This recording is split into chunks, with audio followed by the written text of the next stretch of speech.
I was born in Alabama, moved to Shreveport, Louisiana after my mom remarried, and I lived there. I met Frank Dickson, who was an airman in Barksdale Air Force Base, and he wanted to move from Shreveport. Um, we moved to Garland about 52, maybe 53 years ago, and what happened was we decided we wanted to buy a home. And so we saw that they were selling homes and on Henderson Circle, and we watched them build a house, and that's how I ended up here. And been there ever since? Been there ever since. The same house, same neighbors, most of them. Raised how many kids? Two daughters, three granddaughters, and one great granddaughter. After Vero went through a hostile takeover, they decided to get rid of the ones who had been there the longest, who was making quite a bit of money. So I was one of the ones. And so they laid me off, and I came home, and, you know, being in management, I didn't have casual clothes. And so I decided to go to council meetings. I found out that they have council meetings. So I wanted to explore Garland and see what I've been missing, because I worked so hard raising my children and working. And so I started going to council meetings. And that was when I started noticing how they vote, the issues that they were talking about. And I go, oh, they're making decisions on our tax dollars. And I got to study each one of them, and I knew after coming how they were going to vote. And to me, it was better than cable TV. You know, just going there, the dynamics of it. And I would sit there and watch them. And there were just one council member that I found out that was my representative that basically purposely did not want to represent the East Garland area where the predominantly African Americans live. And so there was talk about, well, he's coming up for re-election. Let's see if we can find someone. And I went looking and looking and looking, and realized that people wanted to complain, but they didn't want to step up. And so my friend Gwen Daniels said, well, why don't you run? And I said, well, that wasn't a plan. And she said, well, you're talking about those that's complaining, you be the one. Because she lived in another district. And so I decided to do it, and that's how I got involved. Yeah, and Goldie Lott was the driving force behind that. And she, when I decided that I would do it, she really pushed me, taught me, just taught me everything about it, because she also, years ago, ran for school board, and she didn't win. But she was a driving force also behind it. So when you ran, did you win? Not the first time. And I was relieved. I was relieved because I don't really think I was ready, but I actually, the city of the Garland newspaper at that time endorsed me to be the best person for District 2. And my opponent, who was decided not to rerun, but he wanted somebody else to run, her name was Jean Strange. And so it was three of us running. So I made the runoff. But he resulted to some dirty tricks, racism and stuff like that. Basically said that she's a member of the NAACP, and the NAACP is the opposite of the Klan, you know. and you know, and so anyway, but he won, but it was short-lived because he got into some trouble. And then, so then you just, were you still involved with the city? Yeah, I was still involved because I learned so much preparing for it. The city of Garland did a wonderful job about doing orientations for upcoming citizens who desired to run. And I learned a lot from Ron Jones, Jim Slaughter, different people, and I kind of got a taste for it. And after I didn't win, I started to really get serious about it, really serious about it. And I just, it was just something inside of me that said, you're going to be the one. And I followed that, and it happened. And I ran against three males, two Caucasian and one Hispanic.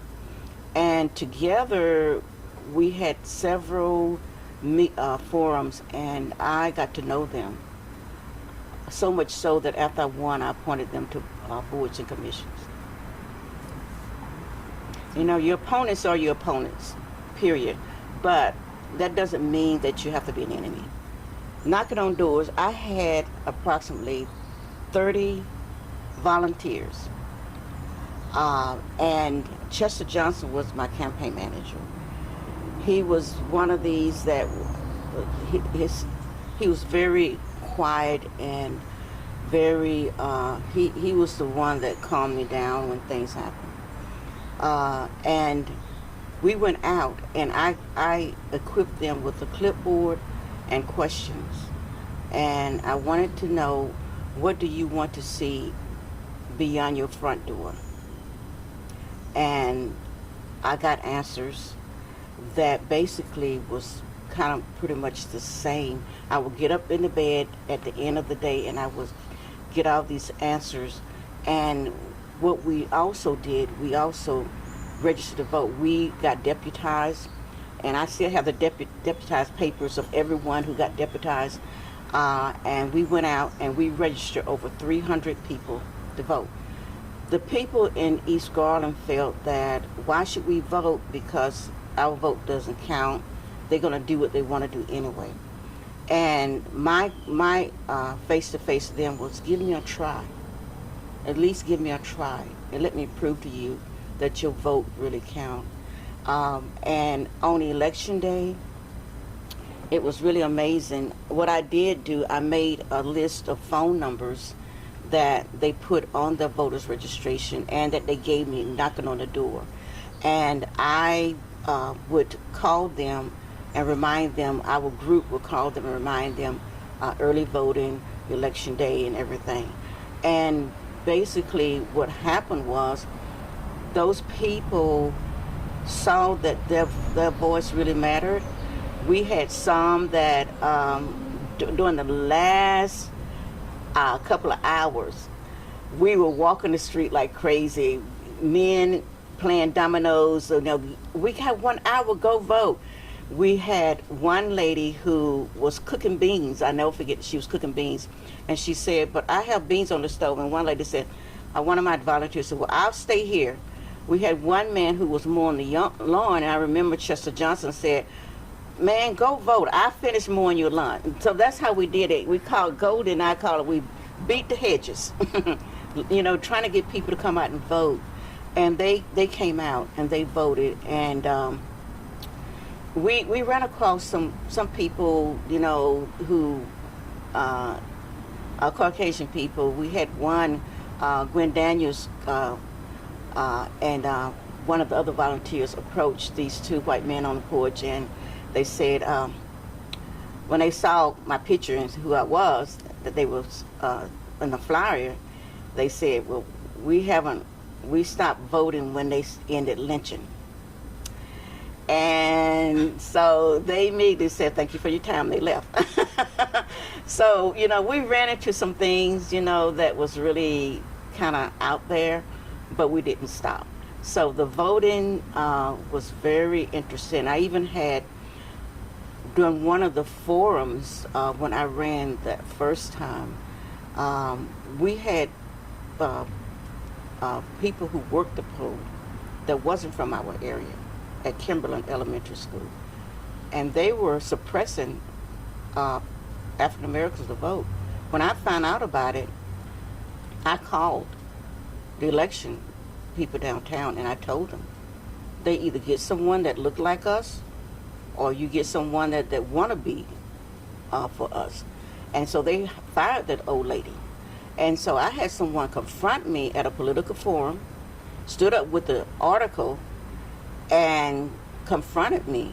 You don't want old people to have jobs? And I said, Listen, that older lady that you were talking about was suppressing voters.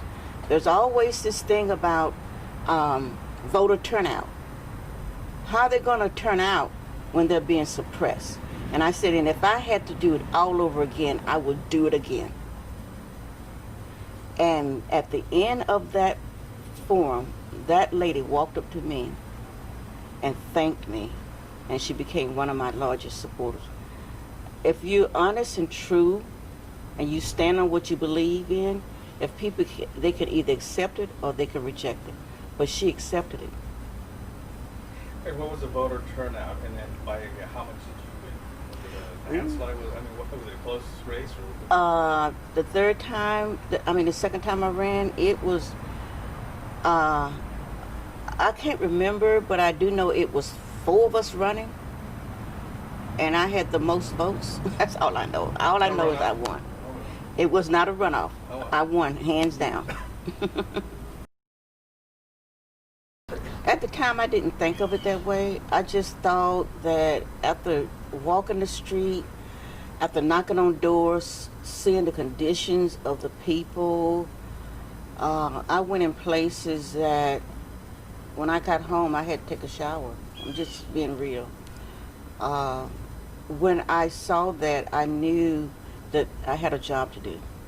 To me, it was more improving my community, more than just being the first African American female. I tell everyone that when you win this office, you do not put yourself up on a pedestal because you just happen to be a regular person who happened to get elected by the grace of God. When you are through with that, you're going to go back to being Annie Dickson. So why get used to something that's not forever? I felt that while I was there, I was going to do the work, and I was going to do it with excellence. And that's what I did. Jeff Muzzy, who was the city manager at that time, when he would introduce me, he would say, "This is Councilwoman Annie Dickson. She's the hardest working council person I've ever met." And I had to work because I knew my term was going to be short. But I had to get as much done as possible. It's time to get to work. The first day, that Saturday, it was the election. That Monday, it rained. I remember it rained that Saturday night. And there was a neighborhood, not in my area, but there was a neighborhood that was predominantly Caucasian, older people. And I got this phone call from this older guy, and he was very angry. And before I was sworn in, and he called me. He said, "Well, I didn't vote for you, but since you're my city council person, I have a problem over here. I've been trying to get the other guy to take care of it, and nothing has happened." So I remember I had my granddaughter. She was only 4 years old. I said, "Sierra, let's go. We have something to do." And we went over, and I figured if I took my granddaughter with me, he would be soft on me, And so we went, and I walked this alley, and I looked at what he was telling me about, and I called, the street department before I left. Asked them were they aware of it, and they said they were. I said, "You meet me out there. I need to talk to this gentleman." And they came out, and it took a year or so, but we got it taken care of. So that was my first day before I was sworn in.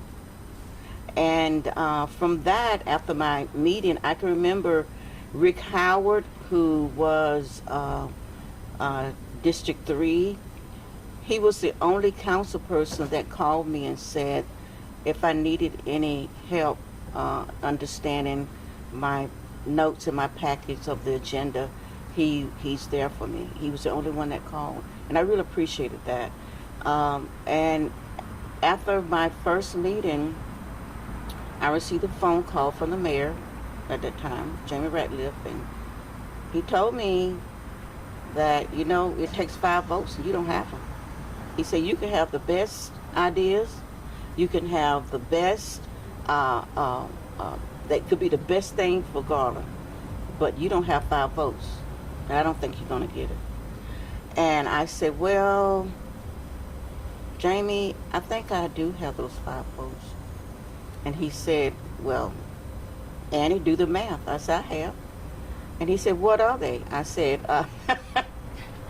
I said, I have God, I have Jesus, I have the Holy Spirit, I have a host of angels, and we know how many folks that they have. And then I have me. I said, we are a team. So I have my 5 votes. And he said, well, I'll see you at the meeting Monday. I said, okay. It wasn't easy at all because they made it clear to me that I needed 5 votes to pass anything, and I didn't have it. But like I said earlier, I had to appeal to their passion, and I had to appeal to their conscience, and with the help of the citizen that came down. The hardest issues that I had to fight was the rental ordinance, oversized vehicle ordinance, and getting proper streets and sidewalks for my area. And it was pretty hard, and everything was a fight. But I always learned something different from those fights. I learned how to perfect my strategy. They thought that I was going to be, quote, the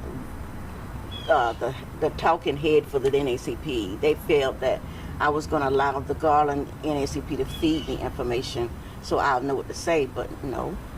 And what I did do, I would I always sit at the left of the mayor at that time, and Jamie Ratliff, and I would just write my questions as I went. And it really threw him off because he was wondering what I was writing, and then I started making a really game of it. He and I had a hard time, but towards the end we learned to really respect each other. I was able to just do my homework and get facts. One of them was the oversized vehicle, and Rick Howard and we fought over that because he brought it to the table. So they voted against it. They voted to allow 18-wheelers in the neighborhood. And so I knew that I could bring it back to the table.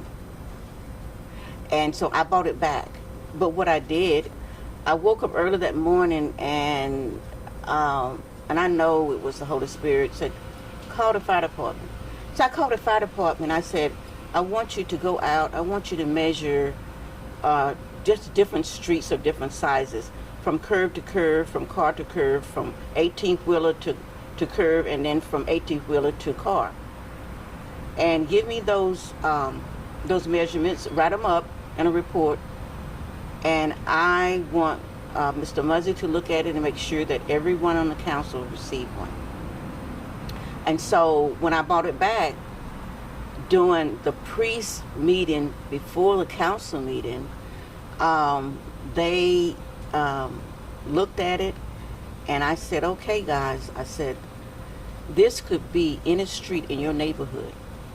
I said, if we had the fire department dispatched there, whether it be a heart attack or fire, there's no way they can get to that home in 8 minutes, and that is the time they need, 8 minutes. I said, I cannot believe that you're putting your neighborhood in jeopardy. And not only that, 18-wheelers, I said, the majority of you guys live in neighborhoods that have back entrance, and you don't see each other as neighbors. I said, what's going to stop an 18-wheeler from coming in, breaking in, and taking out everything that you have? I said, there's a reason why I'm doing this. For the safety of the community, not for District 2, just District 2, but for your area too. My style was to listen, to gather my facts, and appeal to their compassion. I had to make them feel that if this was in your neighborhood, what would you do? That was my style. And having the people in the community come out who were being affected by this. And they did come out? And they came out. They came out. Sometimes we had meetings like 2 o'clock in the morning trying to settle an issue. Other noted accomplishments, you mentioned rental ordinance, fair housing ordinance, Mhm. dwelling ordinance. Mhm. I mean, this is, I mean, these are issues obviously that, you know, the everyday folks Yeah. can relate to and Mhm. I guess brought up or. Yeah. The fair housing ordinance, what we had was, we have a lot of landlords in Garland. Some of them were slumlords. And that was a big one that also I had to have police protection because I was trying to make them do what was right. I went to homes while I was on the campaign trail, and I actually sit in a living room and watch the dirt from the floor. I watched bathtubs that were not situated and water was coming out. They couldn't take a bath. I watched sunken living rooms, bedrooms, and I knew that I had to do something. And so the rental ordinance was really something that someone on the inside must have told the landlords that was going to be on for discussion, and they came out with a vengeance. They were angry. And so when I saw them, I said, Renee, who was our city secretary, I said, city secretary, would you please pass some paper around so we can get the names and the phone numbers of our esteemed guests? I said, we have been looking for you guys, trying to get you to follow the code. I said, I'm so glad you're here. Oh, they were so angry, and they stormed and walked out of the room. So, but I did get to form a committee to study this, and I made them a part of it too. Council members, citizens, and landlords to be a part of this ordinance. I wanted to hear both sides, and because I did that, I received threatening letters, threatening phone calls. Every letter I received, I had to take it to Chief Wilson, and then he assigned a police officer to escort me home from my meetings. Yeah. That didn't stop you. Didn't stop me. It didn't stop me. People told me it couldn't be done. It didn't stop me. But then after I was gone, other council members came. They started watering it down. And when people ask me, do you want to run again? I go, no. I don't want to run again because all the hard work that you do, sometimes it get watered down.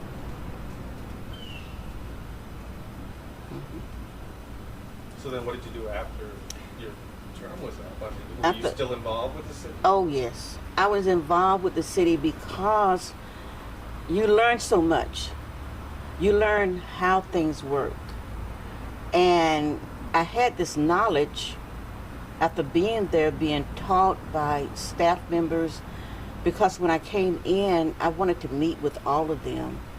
They didn't know what I wanted. I said, I want to meet with you so I can understand. This is my campaign literature. Look at this literature and let me know if it's impossible to do this. They said no. I said, okay, so we can work together. I said, I'm here for what you need. Let's do this together because I only have a certain amount of time to get it done. Doing that ordinance for the oversized vehicle, what basically happened was after the council received the information, before we went out on council meeting, they basically, I think, Bob Day came to me and said, Annie, can I talk to you for a minute? He said, I agree with you. I'm going to vote with you. I go, okay. Jim Spence came over to me and said, Annie, I couldn't sleep last night. Something kept waking me up. And it was that information you sent out. I go, okay. I'm going to vote with you. Okay. I went in the bathroom. Being the only woman there, so the women's bathroom was empty. I went in the bathroom and I started shouting and praising God for that. And they voted, and we were able to keep 18-wheelers out of the neighborhoods, out of all of the neighborhoods. Yeah. Well, a unanimous vote, or Hmm? was it a unanimous vote? Or? It was unanimous. Wow. Hmm. So it was a real big problem back then? Or? It was a real big problem because, like I said, fire department trucks they couldn't get down. People who, the houses were older, and when the 18-wheelers would crank up their vehicles and let it run, stuff in the house shook. And so I received a lot of complaints about it. So I moved based on complaints and also based on what I saw. I would go through the neighborhood, and I would purposely take different routes to make sure that I was seeing everything.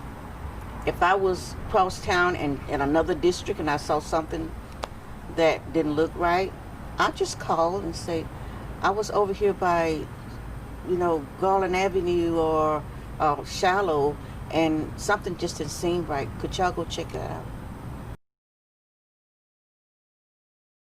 out? After I was off the council in 1999, I believe it was my last year, the thing for mayor came up, and I remember Terry Dunn and I, we were having coffee in my living room, in my den, and we got to talking, and she said, Annie, won't you run for mayor? I go, Terry, I just got through with this. I don't need to do this. She said, oh, come on, run for mayor. And so I thought, well, let's give it a shot. I say, if I don't do it, I will always wonder why. And I did. And I almost won, but what they did was I would have won because I had District 1, which was the area that's where most of the people who made the most money live. They supported me because when Lee Smith was on the council, I helped support some of his issues. And that was when I learned how important neighborhood associations and homeowner associations were. And I started neighborhood association in District 2. I think we had like maybe 7 of them we got started. But then when I went to solicit their support to run for mayor, they gave me flat out $100 bills. I had a business over there that invited me to come and talk because she lived in the area, and it was Luna de Noche restaurant, and they gave me $500 on the spot. Her sister said, oh, I'm not going to let you outdo me, and she gave me $600 on the spot. And they said that because I was a woman and because they followed my history when I was on the council, that Garland needed me. They needed good government. And so that's when I decided to run. And I put my bid in. And they talked John Montgomery, who was a council person at that time of District 1. So they diluted my votes in District 1 because they felt an allegiance to John Montgomery. That's how I lost. And plus, Ruben Avalar sent out letters and paid children the day before Election Day to circulate letters about me that if I became mayor, I would establish more apartments in South Garland. And that was a touchy issue for them. And if they would go back and read the newspaper article, I was on the committee, the service committee, that did not say that. I was against it. But people didn't have time to follow the facts. So that night during the phone bank, we kept getting calls that we were positive. We kept getting negative calls. Well, I got this information, and I don't know now. So I had two forces working against me. It was divide and conquer. And that's what my adversaries did. My battles, people still came to me today. Are you still with the city? No, I'm not. And they want help. So I started just with the information I had and what I learned. I felt that I owe it to my community and myself to help anybody. If I had the answers, I help them. And I teach them how to help themselves. And I say, okay, so you teach someone. I don't want to always be that go-to person because it could wear you out. You know, I share it because after I'm dead and gone, I do not want all of that knowledge to be buried with me. That's not true leadership. I still have videotapes of our multicultural event. It was amazing. It was amazing. We did a swearing in of people who wanting to become citizens, and that we had like maybe 3 or 4 of those. It was amazing. I really enjoyed that. Words cannot begin to express how I felt because when I walked up, I just thought it was just going to be a proclamation from the mayor, and Lewis and Kay Moore were going to just talk about the movie. I mean the play that they had worked on that was stopped because of the pandemic, and so I thought it was just going to be something short, and just something that they're going to show on the virtual, and that was going to be it.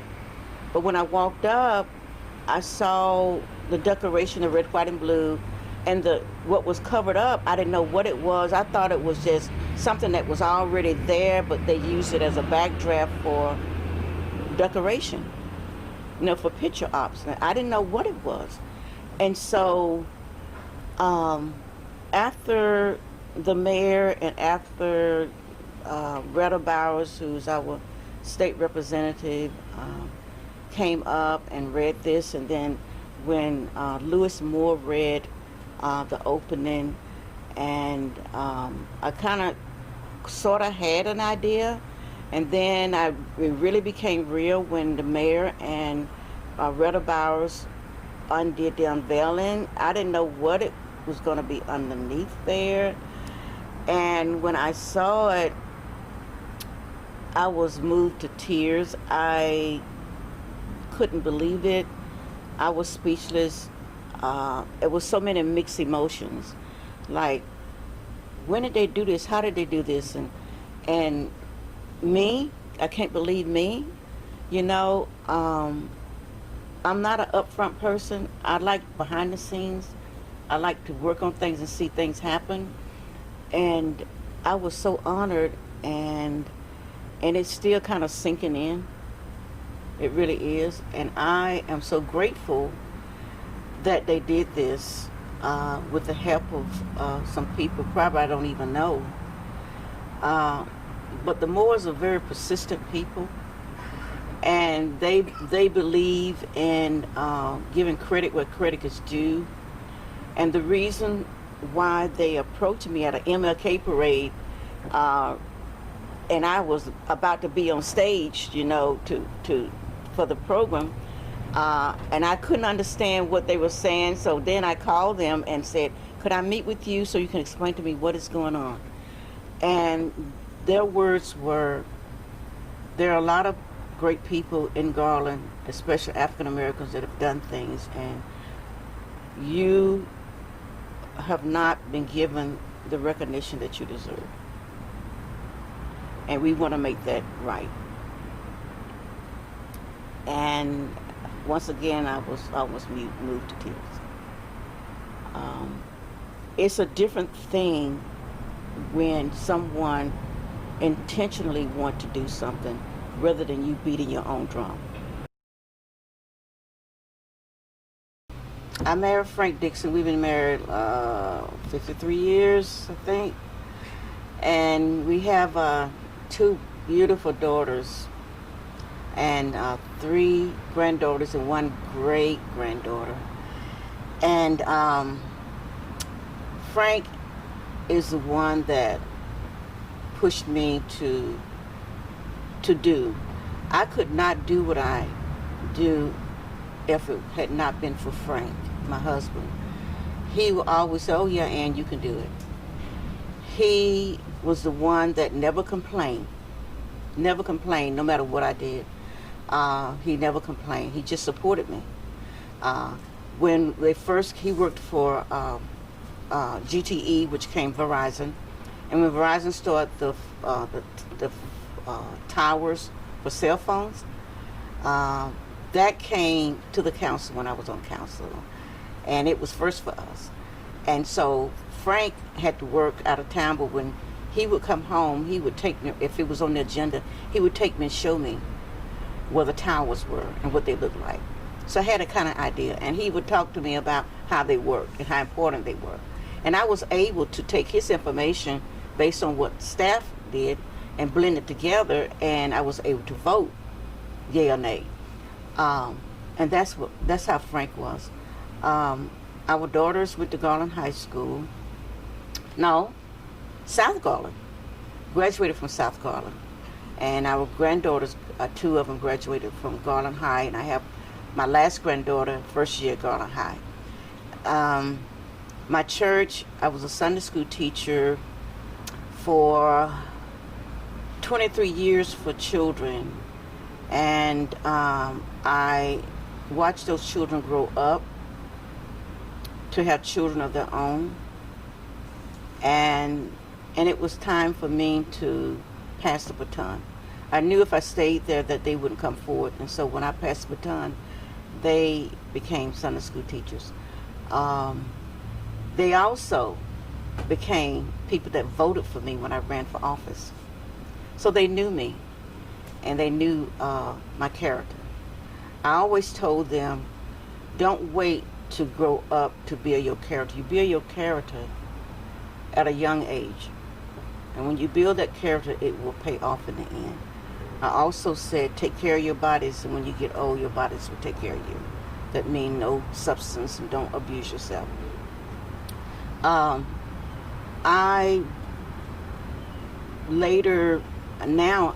teach adult Sunday school, and I am a trustee of the church. I was ordained as an elder about 2-3 years ago of the church, so I'm one of the leaders in the church. I'm the only female part of the leadership, and my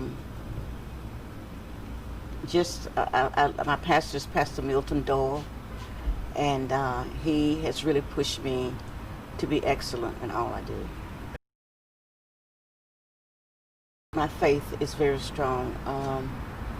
I can remember that there was an issue of trying to get sidewalks for this lady who called me, and she had a child who was disabled. And the little girl went to Watson Elementary School, and she was a Caucasian family. And she told me how she had to roll out in the street because the sidewalks were uneven. And I met her, and I saw what was going on. And I knew that CDBG money was available, and I asked for those sidewalks.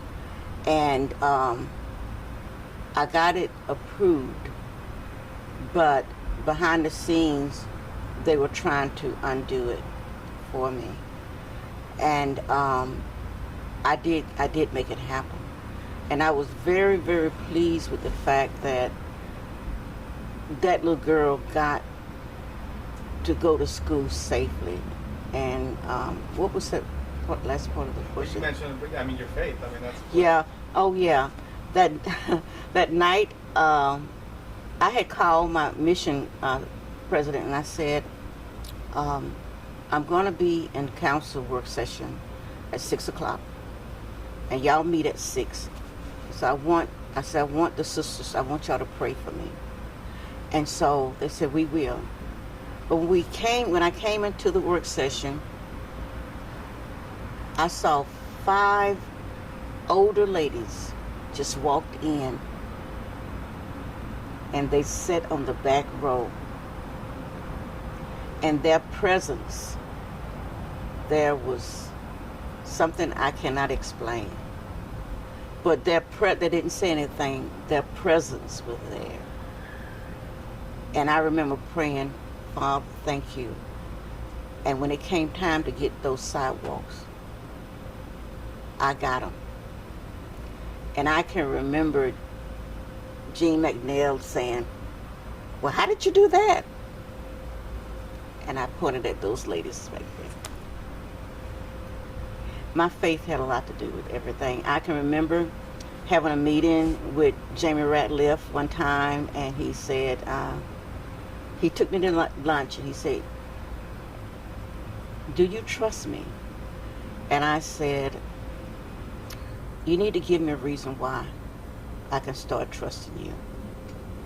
And I can remember that I had worked so hard for those sidewalks that I had these bumps on the side of my face. And I realized when I went to the doctor, it was stress. And he told me, he said, you need to figure out a way to reduce yourself from stress, because you're going to keep having those. Because what you go through, it manifests itself here. And I can remember going home, and I got on my knees, I opened my Bible, I wrote down all the names of the council members.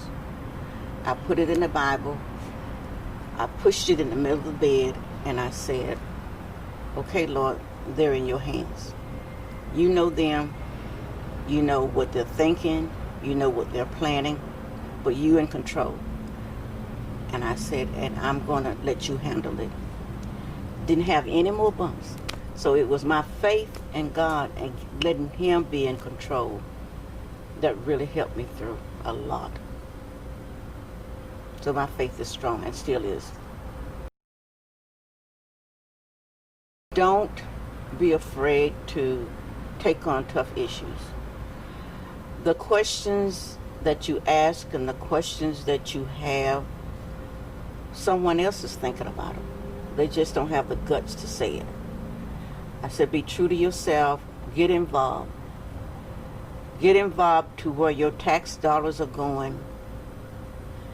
Get involved in voting. Make sure you vote in local elections, because local leaders become national leaders. And just stay involved. Stay involved and learn from your granny.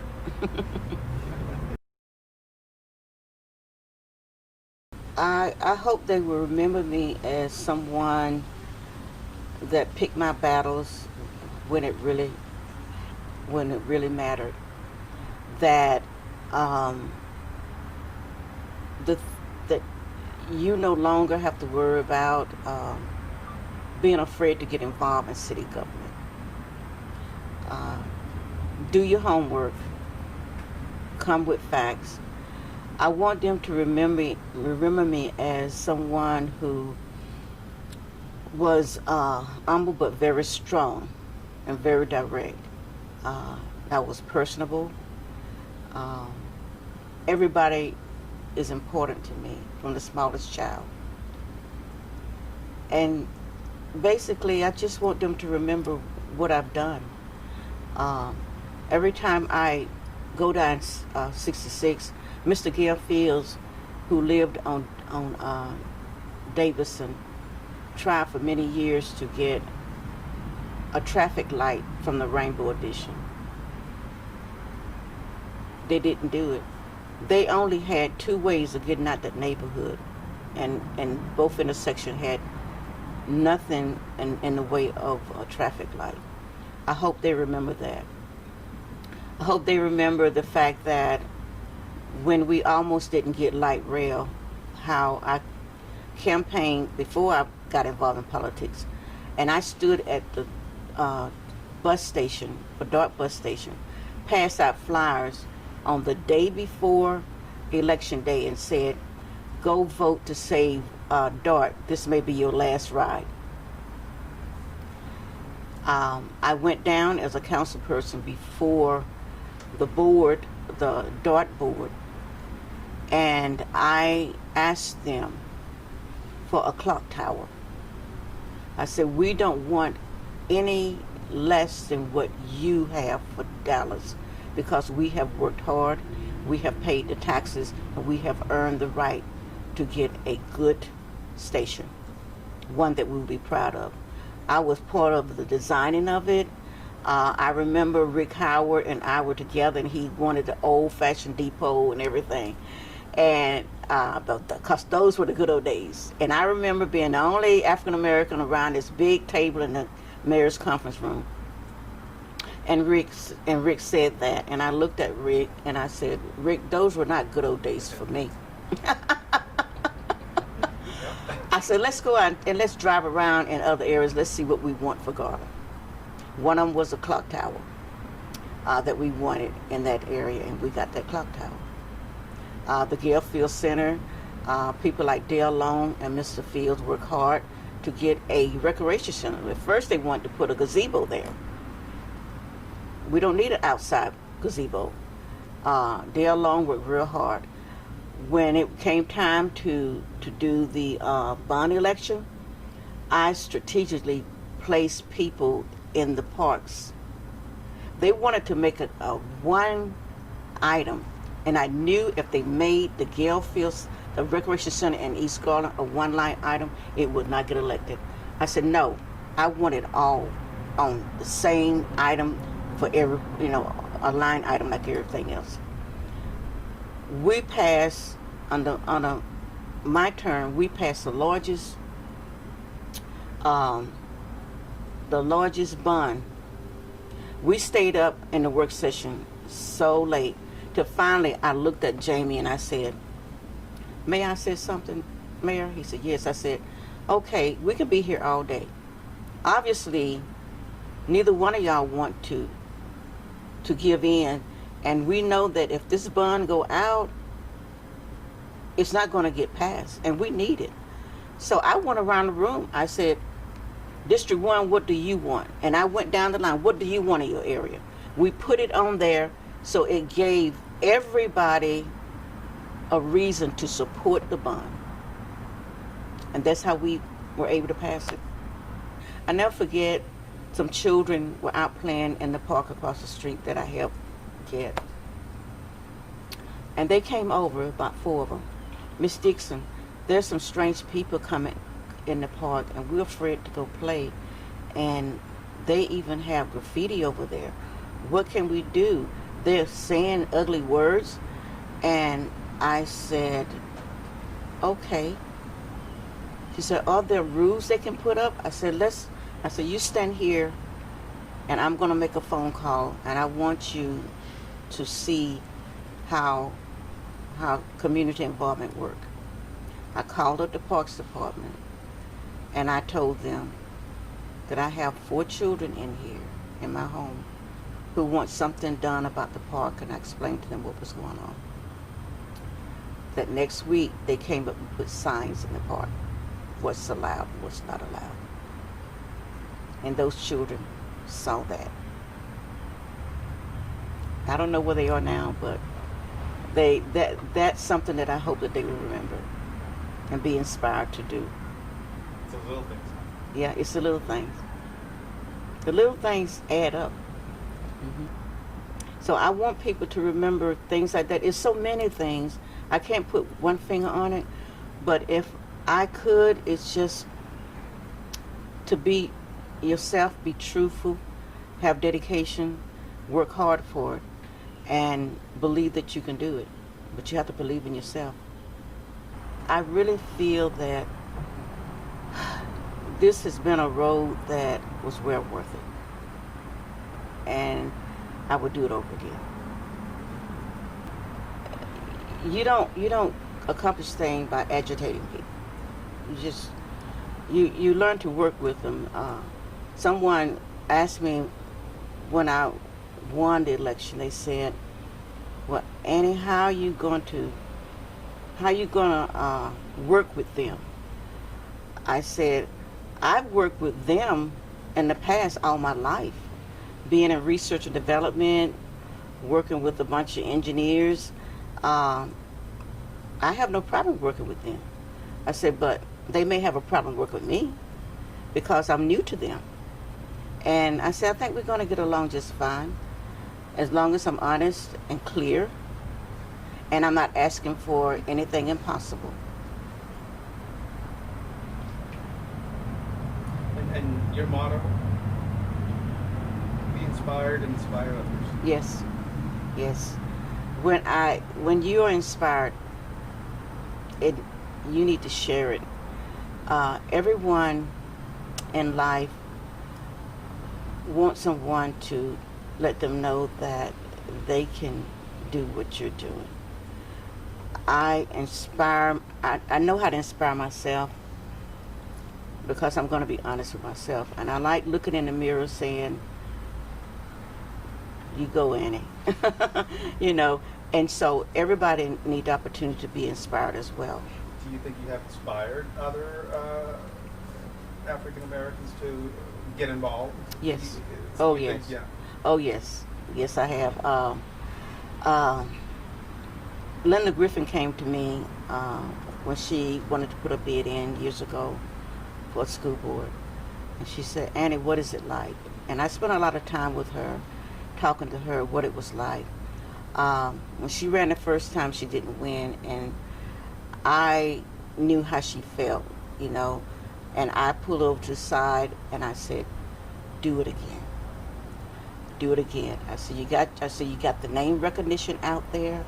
You got your foot in the door. Do it again. They know who you are now. I said, don't quit. And she went out there and she did it again and she won. Ron Jones, who was a staff person at the time, used to sit back and watch me go toe-to-toe with those council members. And then when I ran for mayor, he said, why not? No one of color had ever ran for mayor of Garland. And and I really feel after I lost, I felt that God was telling me that you started it, more would come. And so we had Linda Griffin, we have Robert Selders of the school district, we have Ron Jones, B.J. Williams. There was another one that ran in District 3, I believe. I can't remember his name. Oh my goodness. But he was a force. And so he was one that was very outspoken, and he did do good.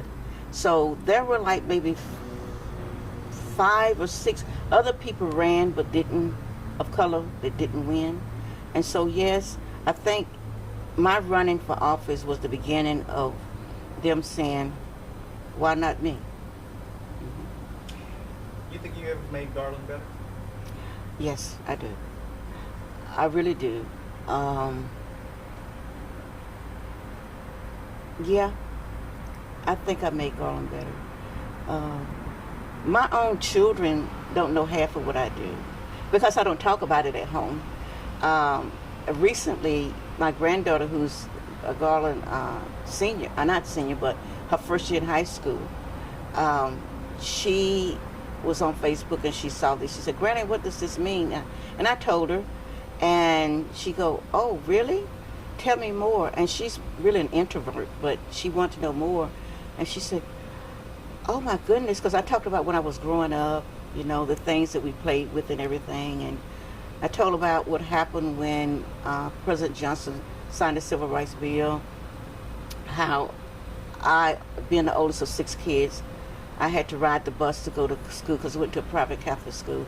And I actually tested out sitting at the front of the bus. And I got to sit at the front of the bus. I tested out eating at the lunch counter. And I got to be served a glass of water in H.L. Green's, downtown Shreveport. And every time I would do these little things, I would come back and tell my sisters and my one brother, I'd say, okay, it worked. The bill he signed worked. And so I felt that I made my family better. I felt that coming to Garland, I didn't know I was going to be a citizen of Garland.